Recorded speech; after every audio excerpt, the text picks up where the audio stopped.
supongamos que les pido el ángulo que forma el vector NQ con el eje Z.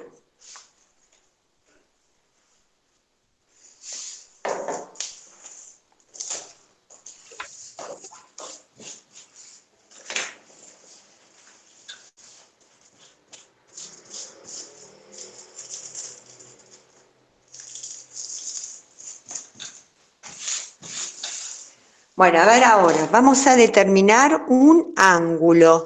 Uy, ahí. Vamos a determinar el ángulo que forma el vector NQ con el eje Z.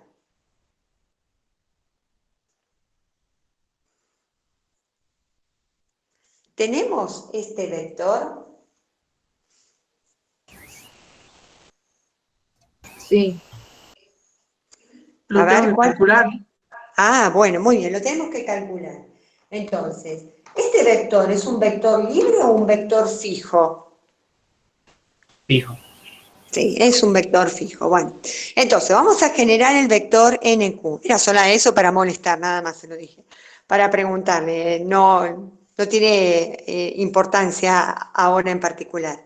Pero es un vector fijo. Bueno, entonces vamos a generar el vector NQ. ¿Qué voy a hacer? Q menos N. Muy bien, Q menos N. Entonces, ¿quién me dicta las coordenadas de este vector? A Q, si es Q menos N, voy a hacer Q, que es 0 menos 1. Atención ahí con los signos, ¿eh? Entonces, Q menos N, voy a restar coordenada a coordenada. Entonces voy a hacer 0 menos 1. Me queda 1. Ahora 1 menos 5. Me da menos 4. Y ahora 0 menos 4. Me genera menos 4. Entonces, yo tengo el vector NQ. NQ, ¿qué era? A ver, voy a graficar. Menos 1 con 5, 1, 2, 3, 4, 5. Este es el eje Y. La proyección, estoy haciendo el puntito, menos 1, 5, 4 para arriba, acá. Este es el punto N. Me fui 4 hacia arriba. ¿Sí? Y el Q es el punto 0, 1, 0. ¿Dónde estará este punto Q? Qué raras sus componentes. ¿Qué me dicen? Sus coordenadas, perdón. ¿Dónde pongo el punto Q? 1 en X y sobre el eje Y.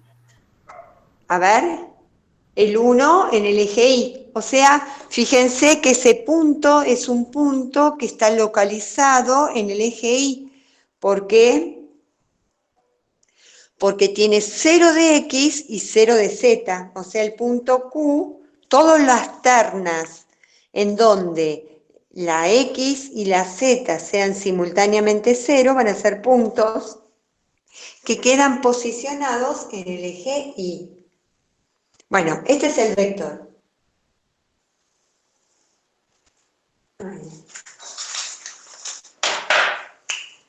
Y ahora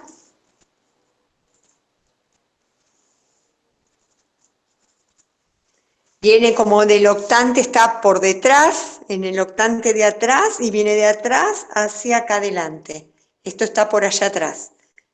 ¿Sí? Ese es el vector NQ. Y tengo que ser capaz de encontrar el ángulo que forma este vector con el eje Z. O sea, yo tengo un vector así y tengo acá el eje Z. Fíjense que el ángulo va a ser, voy a considerar la recta que incluye este vector, que es el que marca la dirección. Voy a considerar el eje Z, que ya de por sí es una recta. Y me imagino que entre este vector y este eje hay un plano. ¿sí? Un plano que contiene a este eje, al Z, y que contiene al vector, un plano que incluye, que está determinado por esos dos, ¿sí? Bueno, y entonces esas rectas generan un sector angular. ¿Se imaginan la situación? Entonces, este es el eje Z, este es el vector que va de atrás hacia adelante, hacia el extremo, está en el eje Y. Acá hay un plano y este es el sector angular que me están pidiendo. El ángulo que forma esto respecto del eje Z. Llamémosle gamma. ¿Sí? Es como que me imagino estas rectas, acá el sector angular. Bien, ¿cómo podemos hacer para determinar ese ángulo? Tenés que hacer el coseno del ángulo, ¿no? Bien, muy bien, porque estos ángulos tienen un nombre bastante particular. Se llaman ángulos directores y por eso es importante leer la teoría. Entonces, yo puedo determinar cada uno de los ángulos que forma, cada uno de los ángulos que forma el vector con cada uno de los ejes. Esos ángulos se llaman ángulos directores y se trabaja con el coseno, que se llama coseno de los ángulos directores. Para determinar ese coseno, en realidad se debería, o sea, puedo recurrir al insumo fórmula armada, agarro la fórmula, reemplazo y saco el ángulo, esa sería una opción válida. O bien pensar de dónde se dedujo esa fórmula. ¿Cómo les parece que se formaría la fórmula o qué insumos necesitaría para determinar este ángulo? Yo tengo este vector y tengo que trabajar con el eje Z. ¿Pero qué pasa? Lo del triángulo, ¿no? Tipo el triángulo que haces la fórmula, no sé cómo se llamaba. Tengo que representar el ángulo, o sea, el eje Z como un vector. Bien, el eje Z en realidad es un eje, es una recta, pero sin duda yo puedo trabajar con vectores que estén incluidos en el eje Z. Y es más, voy a trabajar con uno que ya conozco, hasta tiene nombre. ¿Cuál es? El vector que está incluido en el eje Z y que, como les dije, tiene nombre. K. Claro, muy bien. Vamos a trabajar para descubrir los ángulos directores. Puedo, nuevamente repito, puedo trabajar con la fórmula ya despejadita que van a encontrar en la teoría, o si no, pueden recurrir a esto, que es lo que los pasos que siguieron aquellos que obtuvieron esa fórmula. O sea, trabajaron con el versor que está metido en el eje Z, que es el versor K. Ese versor K, tiene sus componentes. ¿Cómo serían las componentes del versor K? ¿Cómo se puede escribir al versor K como terna? Miren, si este K lo comienzo desde el origen y lo termino acá en 1. 0, 0, 1. Muy bien, exacto. El versor K, o sea, el vector que mide 1 y que está apoyadito en el eje Z, va a tener estas componentes. Es el vector 0, 0, 1. Y ahora, como yo tengo este vector y tengo el versor K, que es el 0, 0, 1, vamos a tratar de descubrir el ángulo, que acá lo bauticé gamma, que es este ángulo director. Bien, entonces, lo que me vincula dos vectores con un ángulo, con el ángulo que ellos provocan, es el producto escalar. Nosotros sabemos que cuando yo hago el producto escalar entre dos vectores, puedo recurrir a esa fórmula que dice que tengo que hacer el módulo del primer vector multiplicado por el módulo del segundo vector, que en este caso es K, por el coseno del ángulo que provocan esos dos vectores. En este caso, el que bauticé gamma. Ahora estoy utilizando la otra fórmula. En el ejercicio anterior utilicé la del que trabajamos con las componentes. Ahora arranco planteando esto, que es la otra fórmula de producto escalar. Entonces, ¿cuánto mide el módulo del vector NH? ¿Lo tenemos? ¿Conocemos la medida del módulo, el módulo de NH? ¿Sí o no? La calculamos. La calculamos, no lo conozco, pero la calculo. O sea, la medida del vector, perdón, NH dije y era NQ. El vector NQ se calcula con la fórmula de la raíz cuadrada, grande. ¿Sí? Esa fórmula que dice que hay que elevar al cuadrado cada una de las componentes y sumarlas entre sí. O sea, voy a hacer 1 al cuadrado, que es 1, más 4 menos 4 al cuadrado, que me da 16, más menos 4 al cuadrado, que es 16. ¿Sí? Así que me queda la raíz de 33. Sí. Bien, entonces, la medida del vector NQ, o sea, el módulo del vector NQ, es la raíz cuadrada de 33. Usé la fórmula de módulo. ¿Cuánto va a ser el módulo del versor K? 1. 1. Claro, por definición, si quiero vuelvo a hacer, hago todo esto, pero la verdad que es ese. Es un versor, así que vale 1. El ángulo no lo sé, es justamente lo que quiero averiguar. Y ahora, ¿cómo puedo hacer para encontrar el resultado que da el producto escalar entre esto y esto? Con la cuenta, 1 por 0 más. Muy bien, recurriendo a la otra fórmula, la que usamos antes, en donde voy a hacer 1 por 0, que me da 0, más menos 4 por 0, que me da 0, más 4 por, perdón, menos por 1, que me da menos 4.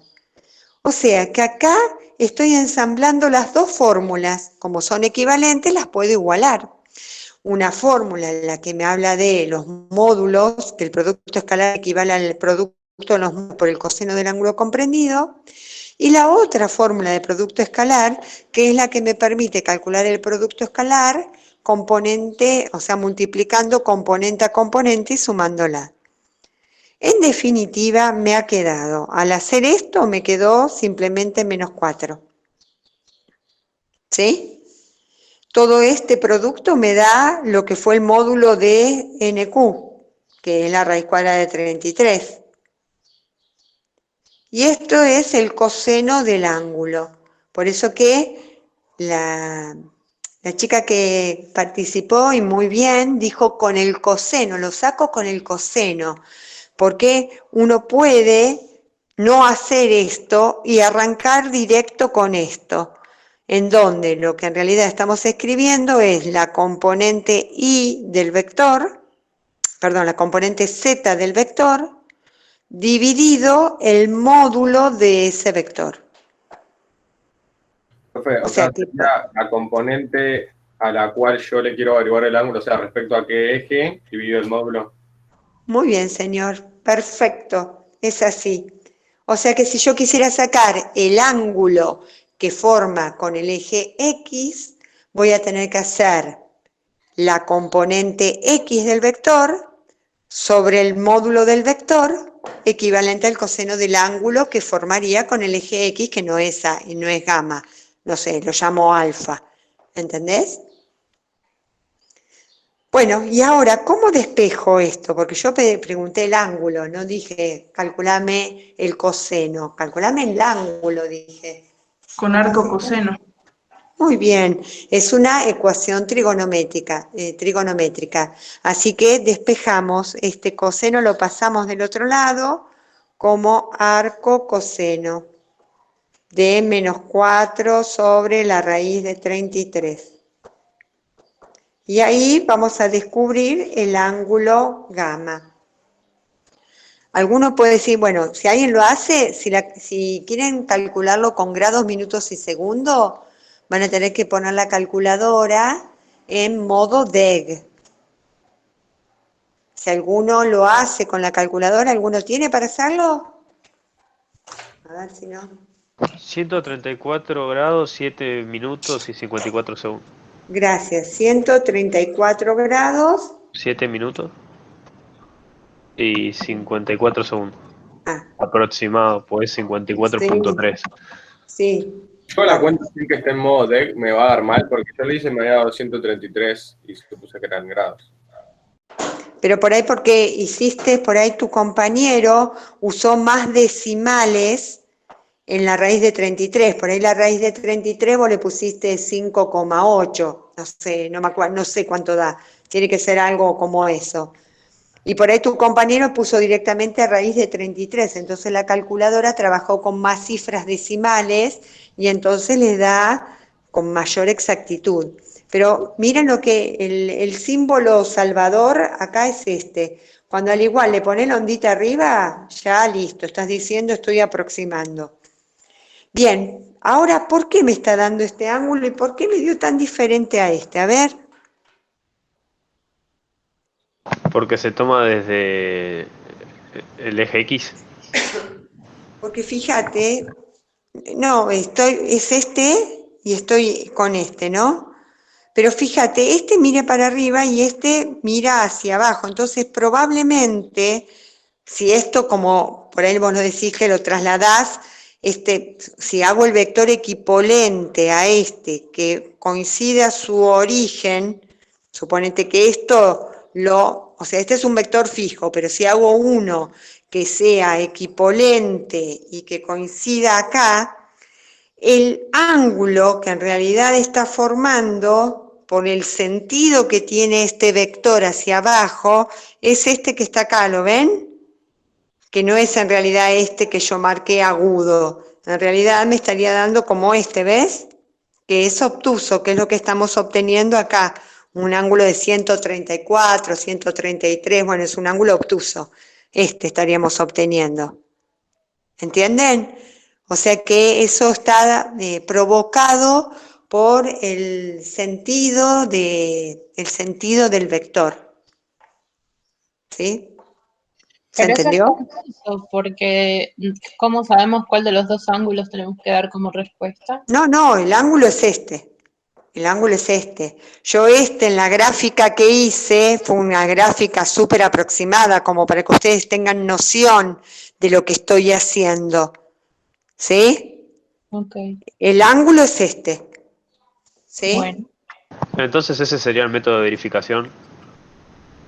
Y el por qué me ha dado es por lo que te digo, es como que vos pensás si los hicieras a los dos en este plano, con el mismo, o sea, haciendo un vector equipolente a donde sus orígenes sean coincidentes, ¿sí? Para formar el ángulo en sí, ¿viste? Porque el ángulo tiene vértice. Entonces, respetando el sentido que tiene y el sentido del versor K, lo que provoca es un ángulo obtuso. ¿Sí? O sea, cuando nosotros calculamos el ángulo, nos conviene pensarlo que empieza desde el centro, desde el cero. Claro, lo que pasa es que en realidad el plano que está conteniendo a este ángulo no es ninguno de los planos coordenados, ¿me entendés lo que te estoy diciendo? El plano que pasa por el eje Z, y que contiene a este otro vector, por más que haga un equipolente a él, no es un plano de los que forman los planos coordenados, está como chanfleado, no sé cómo decirlo. ¿Sí? Es un plano que está así. Básicamente lo que dice es Porque que no está... este vector n, este punto n, perdón, ahora te escucho, este punto n no está acá, no está en esta pared. ¿Entienden que este punto n está en el otro octante? Sí, ¿Lo es una ven? rampa. Sí, sí. Se refiere a que está en tercera dimensión. ¿Comprendés? Entonces, el ángulo no está así, es un ángulo plano, pero un ángulo en un plano que está torcido. ¿Sí? ¿Comprendés? Sí. Bueno, y ahora alguien lo interrumpí. ¿Alguien No, quería sí, que decir algo? yo lo que decía era que lo que vos decís es que no está en segunda dimensión, sino en tercera dimensión, y por eso se ve así. Claro, porque yo estoy dibujando algo en 2 dimensiones, algo que en realidad es 3 dimensiones. Entonces, es todo un acostumbramiento del ojo de interpretar algo tridimensional en una representación bidimensional. O sea, el Z es lo que sale para arriba, digamos, como para Claro, nosotros. claro. Es como si ustedes es como que vos tenés así, a ver, si esto fuera el X, este es el Y y este es el Z, para que quiero ver qué estoy haciendo porque estoy abajo del celular. Entonces, acá tengo el X, acá el Y y el Z. Tu punto N está acá, como la yema de este dedo. De acá a acá, porque el Q estaba acá. ¿Ves que está así tu vector? Desde Claro. atrás para acá. Y este está acá. Y Sí, como que no lo toca. el ángulo es el ángulo que forma, como que haces un plano que pase por acá y por esta recta. ¿Sí? Y el ángulo está como en ese plano inclinado. Sí, sí, perfecto.